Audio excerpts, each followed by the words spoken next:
A noite caía sobre a cidade, pintando de dourado as vitrines empoeiradas e as placas de neon piscantes que iluminavam as esquinas. O som distante de motores, buzinas e conversas abafadas preenchia o ar, mas dentro da pequena lanchonete da rua principal, o ambiente parecia suspenso no tempo. O cheiro de óleo quente e hambúrgueres recém-grelhados se misturava ao doce aroma de milkshakes e os clientes habituais ocupavam seus lugares de sempre. O casal de idosos junto à janela, um grupo de jovens rindo alto no fundo e alguns trabalhadores solitários espalhados pelas mesas. Atrás do balcão, com um sorriso cansado, estava Ana, uma jovem garçonete de pouco mais de 20 anos. Seus olhos traziam o brilho de alguém que carregava sonhos maiores do que aquele uniforme gasto, mas também o peso de responsabilidades que a vida havia imposto cedo demais. Entre pedidos e bandejas equilibradas nas mãos, ela tentava esconder o cansaço, mas seu coração estava firme em uma certeza. Não importa quão dura fosse a noite, ela faria tudo com dignidade. Foi então que a porta de vidro se abriu com um estrondo, quebrando a tranquilidade. 3 homens entraram, roupas amassadas, vozes altas, cheiro de álcool impregnado em seus passos pesados. Eles se sentaram em uma das mesas centrais, ocupando o espaço como se lhes pertencesse. A princípio, alguns clientes desviaram os olhos fingindo não notar, mas a tensão rapidamente se espalhou. Ana respirou fundo, ajustou o avental e se aproximou com seu bloco de pedidos, mantendo o sorriso profissional. "Boa noite, o que vão querer?" perguntou com a voz firme, mas educada. Um dos homens riu alto, inclinando-se sobre a mesa. "Acho que já encontramos o que queremos e não está no cardápio", disse, seus olhos percorrendo o corpo da jovem com descaramento. Os outros 2 riram e a risada ecoou no espaço como uma lâmina afiada. Ana tentou manter a postura. Anotou o pedido mesmo sem vontade e se afastou rapidamente, mas os comentários não cessaram. Eles chamavam seu nome em tom de zombaria, imitavam sua voz, faziam gestos vulgares cada vez que ela passava. O ambiente, antes confortável, mergulhou em um silêncio pesado. Os clientes olhavam de canto, alguns incomodados, outros simplesmente preferindo não se envolver. O casal de idosos baixou os olhos, o grupo de jovens parou de rir, e até o cozinheiro, atrás do balcão, parecia paralisado, como se não soubesse como reagir. Ana, tentando disfarçar o tremor nas mãos, continuava seu trabalho, até que um deles se levantou bruscamente e bloqueou sua passagem. Com um sorriso cruel, ele segurou seu braço, puxando-a para perto. "Você não vai dar um sorriso pra gente? Queremos um pouco mais de atenção." Ela tentou se soltar, mas a força dele era maior. O segundo homem riu e deu um tapa em sua bandeja, derrubando copos e pratos no chão. O som do vidro quebrado cortou o silêncio como um grito. Ana recuou, os olhos marejados, mas não chorou. Dentro dela havia medo, sim, mas também indignação. Ela se perguntava por que ninguém fazia nada, por que todos assistiam em silêncio. Foi nesse instante que a cena mudou. O som distante que vinha da rua, aquele mesmo rugido metálico que ecoava como trovão, começou a crescer. Primeiro baixo, depois mais forte, até que as paredes da lanchonete vibraram com o ronco de dezenas de motores. Todos olharam para a janela, curiosos e apreensivos. E então, os faróis iluminaram o estacionamento. Mais de 1 dúzia de motocicletas entraram em fila, o cromado brilhando sob a luz da lua. Os clientes dentro da lanchonete se entreolharam, sussurrando. O trio de homens, antes ruidosos, silenciou. Eles sabiam muito bem o que aquele som significava. Os motoqueiros estacionaram lado a lado, desligando os motores ao mesmo tempo como um coro ensaiado. O silêncio que se seguiu foi quase ensurdecedor. A porta da lanchonete abriu com o toque suave do sino, mas o impacto foi imediato.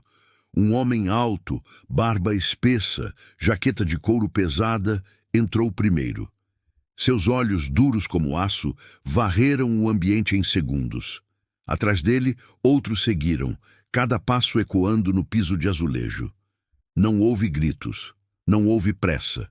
Apenas a presença imponente de quem não precisava dizer muito para ser respeitado. O líder olhou para Ana, seus olhos suavizando ao ver o medo contido no rosto dela. Depois, voltou o olhar para os 3 homens, que agora tentavam parecer pequenos na mesa que antes dominavam. O silêncio era pesado, ninguém se mexia, ninguém respirava fundo. O líder se aproximou, cada passo medido, e se colocou diante deles. "Algum problema aqui?" perguntou a voz grave e controlada. O homem que antes agarrara Ana tentou rir, mas sua voz falhou. "Apenas brincadeira", murmurou. Mas o líder não acreditava.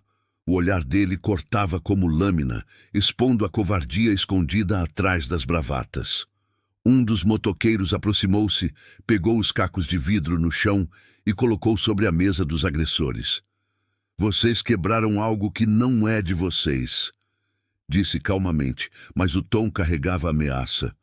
Os 3 se entreolharam, suando, e tentaram levantar-se, mas o caminho até a saída estava bloqueado pelos outros motociclistas. Ana observava tudo com o coração acelerado. Pela primeira vez naquela noite, ela não se sentia sozinha. O líder se virou para ela e disse com gentileza: "Está tudo bem agora." Essas palavras, tão simples, foram como um escudo. Os clientes, que antes permaneciam em silêncio, começaram a murmurar entre si, alguns até batendo palmas discretas. A tensão se dissolvia, substituída por um sentimento de justiça. O líder se inclinou sobre os agressores e, em voz baixa, disse algo que fez o sangue deles gelar. "Respeito é a única coisa que mantém um homem de pé. Vocês não têm nada." Envergonhados, os 3 saíram apressados, atravessando o corredor de motociclistas como prisioneiros marchando para fora. Lá fora, foram recebidos pelo ronco dos motores sendo ligados novamente, como se o som servisse de sentença. Eles correram, desapareceram na noite, levando consigo o rastro de sua covardia. Dentro da lanchonete, o clima mudou por completo. O líder chamou a garçonete até a mesa e colocou algumas notas generosas sobre o balcão. "Essa noite é por nossa conta. Traga o que quiser, você merece." Ana, ainda tremendo, conseguiu sorrir. Era um sorriso pequeno, mas carregado de gratidão. Então, em um gesto inesperado, o líder tirou sua jaqueta de couro e a colocou sobre os ombros dela. "Agora, você faz parte da família", disse.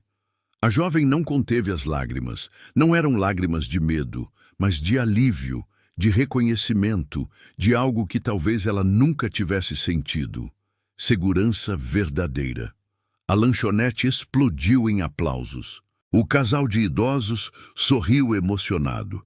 Os jovens, que antes ficaram calados, se levantaram para parabenizar e até o cozinheiro saiu da cozinha para agradecer aos motociclistas.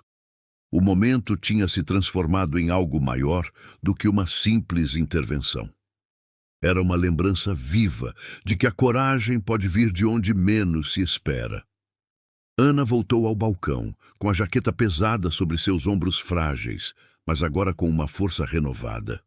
Pela primeira vez em muito tempo, ela sentiu que o mundo podia ser justo, que a crueldade não precisava vencer, que a bondade, quando unida à coragem, podia mudar histórias. E essa noite seria para sempre lembrada, não como o dia em que foi humilhada, mas como a noite em que descobriu que não estava sozinha. Se você acredita que a coragem e a bondade devem sempre vencer a crueldade, deixe o seu like agora mesmo, inscreva-se no canal e compartilhe essa história com alguém que precisa de esperança. Queremos ouvir de você também. Se estivesse naquela lanchonete, o que faria? Ficaria em silêncio como os outros ou se levantaria para defender quem não podia se defender sozinha? Sua resposta pode inspirar alguém a ter coragem no momento certo. Junte-se a nós e ajude a espalhar histórias que mostram que, mesmo em um mundo duro, a compaixão ainda pode rugir mais alto do que qualquer crueldade.